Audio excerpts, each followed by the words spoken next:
Well, good evening, everyone. We have a line for popcorn outside, so we were hoping there wasn't a popcorn malfunction so that we could get everybody in here tonight. My name is Anthony Monta. I'm the Assistant Director of the Nanovic Institute for European Studies, which puts on an annual European film series of which this film is a part.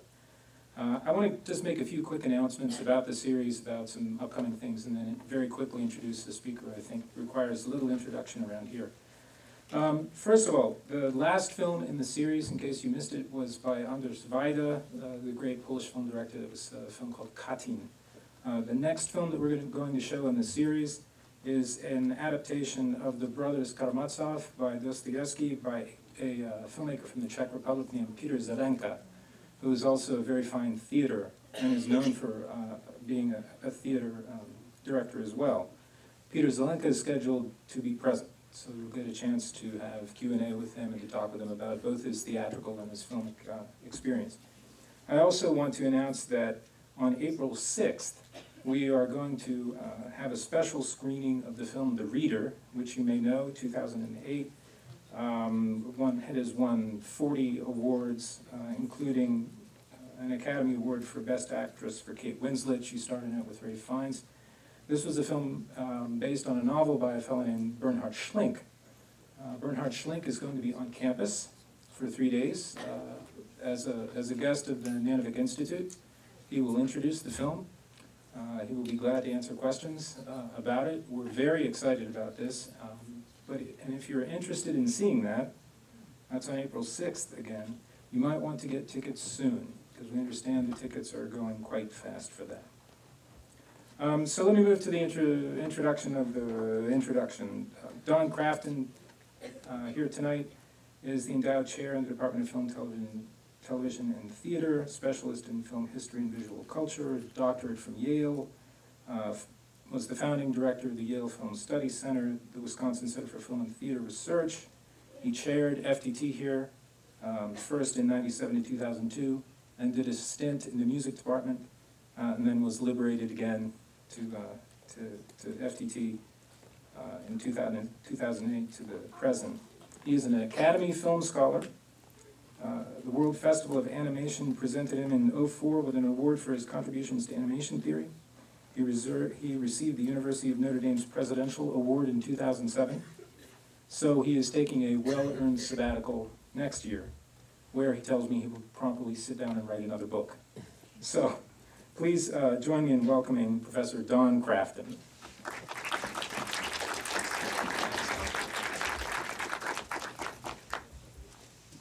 Thanks, Anthony, and thank all of you for coming tonight. I have to congratulate Anthony because he's really a hard worker. He takes his job so seriously, and he tried and tried and tried to get Terry Gilliam to come tonight, but all he got was me. So you'll have to suffer along. I'd also like to add another plug for an event that the Nanovic Institute is supporting, and it's the International Undergraduate Film and Video Conference, which begins right here in this very room tomorrow morning and runs all day Saturday. And these consist of about 25 academic papers from all over the country and a couple from Canada, hence the international. If you students would like to see what your colleagues around the country are doing in the area of film and media studies, please walk right in. It'll be worth your while. Well, I'm very happy tonight to be able to talk about this wonderful film, The Imaginarium of Doctor Parnassus, but not for perhaps the reasons that one might think. I'm actually not a huge fan of Terry Gilliam. I may as well confess it right off the top of my head. And this will shock you even more. I was never a great fan of Monty Python's Flying Circus. And yet, one of my special areas is animation. I love surrealism and incoherence in our everyday life and as well as in art. But there's something about Terry Gilliam that just never rubbed me the wrong enough way, perhaps I should say. As you can see by his list of films, he is not a prolific director, but his films are definitely the work of an auteur. There is a Gilliam style and a Gilliam subject matter. Many of you probably know that he began his, well, one of his careers anyway, as a member of Monty Python's Flying Circus on British television. Many of you may not know, however, that Terry Gilliam was born in Minnesota. So he was an American until 1968 when he took British citizenship. He went to the West Coast to grow up, studied art at Occidental College, and became a comic strip artist. And then he drew for sort of an adult underground head comic, some of you will know what that means, called Help. And I don't know if that was before or after the Beatles movie of the same name. But at one point, the political atmosphere of the US in 1968 was just too much for him, and he decided to go to England, or as he put it, he had been transferred to the European branch of Help. So he went over there, drew comic strips, and began working for Monty Python as an animator. So you're probably familiar, for you Pythonistas, with those bumpers, those short animated pieces that would begin and end the program and come between the gags. And Gilliam, first he drew those by hand, and then he directed the animation with professional animators. And that pretty much, I think, encapsulates the Gilliam style. It's that zany kind of crazy madcap style of Monty Python, but he also has this abiding passion for Baroque art and imagery, and the campy sort of a strangeness of late Victorian art. And that's the thing that runs through his films. It's taking this notion of the past and turning it upside down and making it into something strange. So the Imaginarium of Doctor Parnassus is his most recent film. He has another one in the works with Johnny Depp. I don't know how Johnny Depp is able to do so much film work, but very active. And this one was a special film for Gilliam. He, first of all, wanted to make a more autobiographical film. And in order to do that, he wanted to write an original screenplay. So he partnered with his early screenwriter, Charles McEwen, to write the Imaginarium of Dr. Parnassus. And the other thing is, it's very much a film about Gilliam's own dreams, desires, and taking an assessment of his life at this stage. Let's perhaps talk about the main thing that distinguishes it, if you follow the movies, and that is Heath Ledger, the star of the film, who 1/3 of the way through filming died tragically in a New York hotel room in 2008, as you probably know. It also has a magnificent performance by Christopher Plummer, the grand artist of the cinema, who since 2009 has 11 other projects either completed or underway, so he shows no signs of slowing down. He's absolutely brilliant in this film as Dr. Parnassus. A newcomer, Cole, blocking her first name. Anyway, so are you, apparently. It's Lily. Lily Cole, thank you. She was a model who Gilliam recruited for the film, and it's astounding because it's impossible to tell at any given point in the film how old she is. She seems to vary by about 20 years in various stages of the film. And then here's Gilliam himself introducing the film. Let's go back and get him with sound, if possible.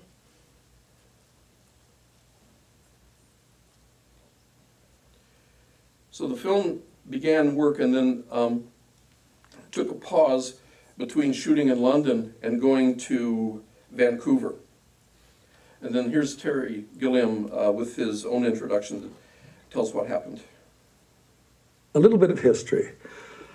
I decided to make a film that was hopefully original, that wasn't based on an adaptation of a book or something else, or another script that somebody else had written. I decided to start with a blank page, and I got my old buddy Charles McEwen from the Brazil and Munchausen days to come and see if we could make a film together. One of the original feelings about the film was to do a compendium, kind of the things that had always been either in my films or films that I wanted to make, something more playful. I was thinking of Fellini's Amarcord, which was made at a certain point in his career, and Bergman's Fanny and Alexander. In both instances, these filmmakers seemed to have reached a point in their lives where they just wanted to relax and do something joyful and positive and forget about sort of the neurotic things they've been playing with or the experimental things. Just go and relax. And that's how we began this project. And I thought, this is going to be fun. This is going to be a joy. And we assembled a cast that was wonderful. And off we went on this joyful adventure. Who would have foreseen what was about to happen? The loss of Heath Ledger was such a blow that it was a kind of a test of everybody involved in this film, whether, you know, in these kinds of incredibly difficult circumstances, we could continue and make a film worthy of Heath's last movie. And I think because of so many people who loved him, respected him, we pulled it off. It's also why I couldn't put a credit that was contractual on the film. And the contractual credit was a film by Terry Gilliam. And I couldn't do that. I just didn't think that was right. And so one night, the cast and some of the crew were all gathered in Vancouver, toasting Heath and saying, what are we going to do? What are we going to call it? And we all agreed to call it a film from Heath Ledger and Friends. And I think it's truly the honest, accurate, and right credit. Forget contracts. For once, let the truth speak. And that's what this film is. Hope you enjoy it. You paid your money. It's too late, unless you're renting it. But that's really doesn't have the same thing. You'll have to enjoy it even more because you're not paying for it. Cheapskate.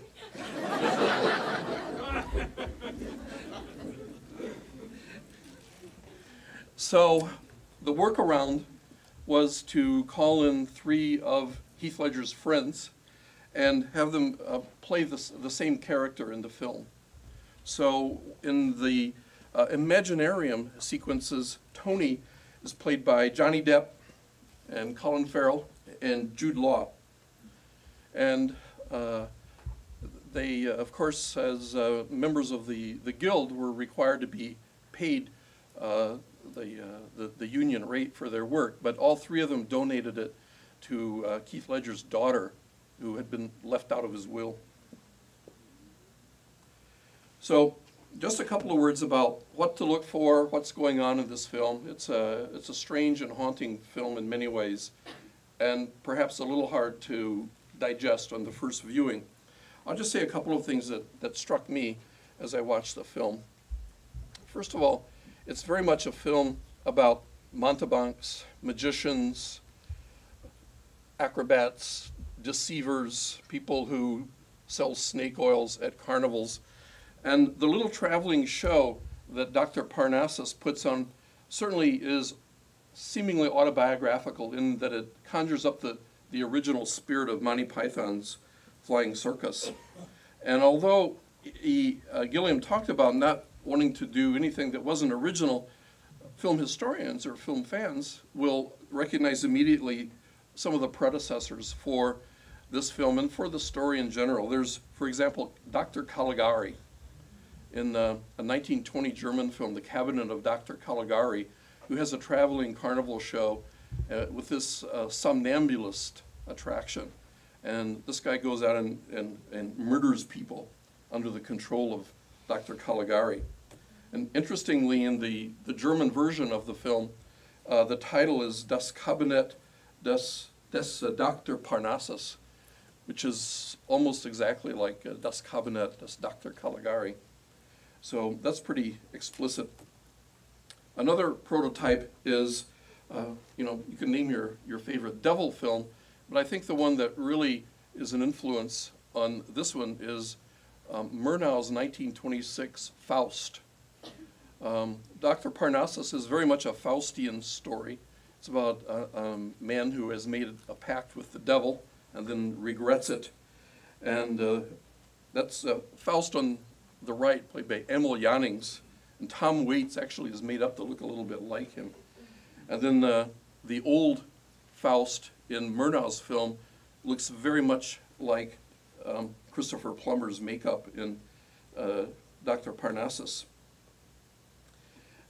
Here on the right you can see the devil reminding Dr. Parnassus of the deal that he's made.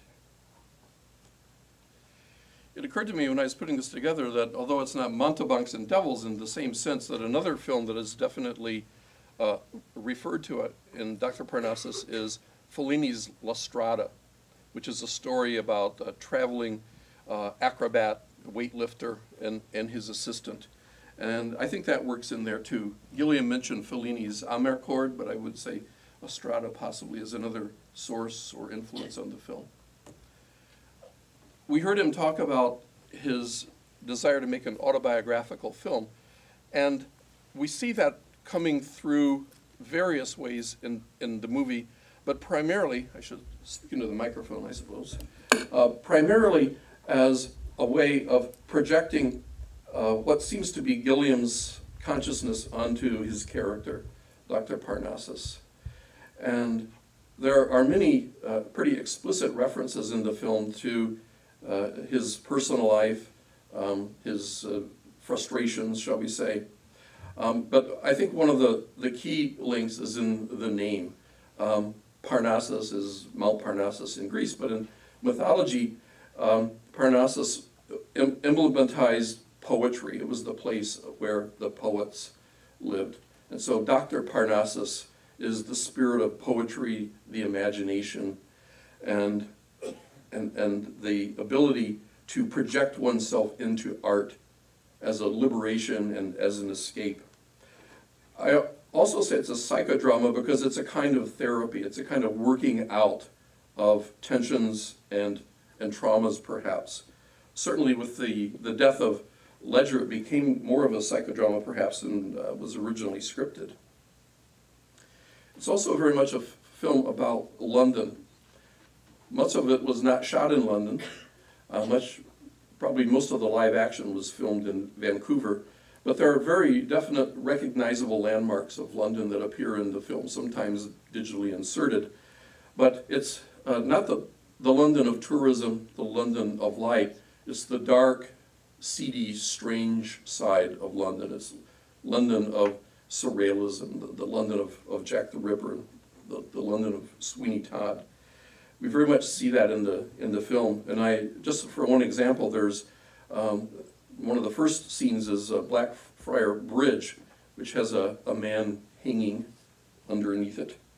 So there's modern London, and then there's this dark side that deals with death and scariness.